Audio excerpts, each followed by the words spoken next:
I think it might benefit people to understand what COVID exposure looks like uniquely for a caregiver in an emergent setting versus their instances of maybe risk coming from passing by or just being in an indoor area with an unmasked individual. What exactly are clinicians going through when they're responding to a COVID risk or infected patient? And what exactly is driving that greater risk of infection? Well, clearly there is, a lot of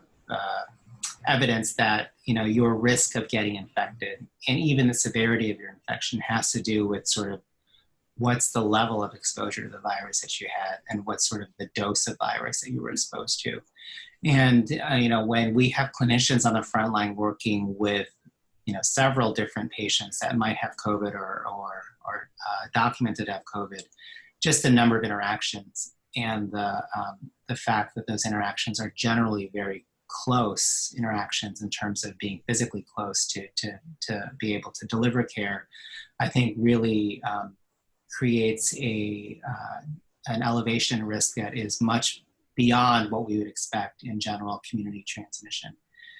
In addition, we know that patients that are in the hospital with COVID, particularly those that are in the ICU and are sort of the sickest of the sick with very severe respiratory symptoms, are potentially more viremic and have higher levels of the virus. So the sort of amount of virus that individual healthcare workers are exposed to is going to be greater just from that circumstance as well. So you really have kind of a real unfortunate situation where you need healthcare workers to work closely with the sickest of the sick, yet it's that interaction that is the highest risk and the one that has the highest potential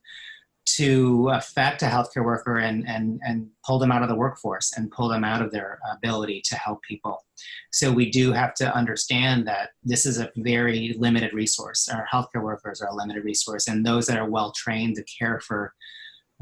COVID patients are a limited resource. So to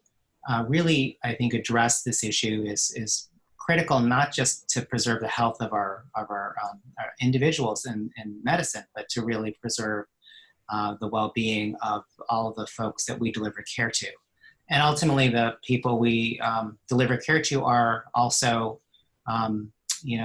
going to be needed to be helped so that they don't spread it in their communities, and we as healthcare workers don't spread it in our communities. So I think we are sort of a linchpin in the whole structure, and I think if we don't know how to protect ourselves well, then I think it doesn't bode well for how we can address the crisis on a broader scale.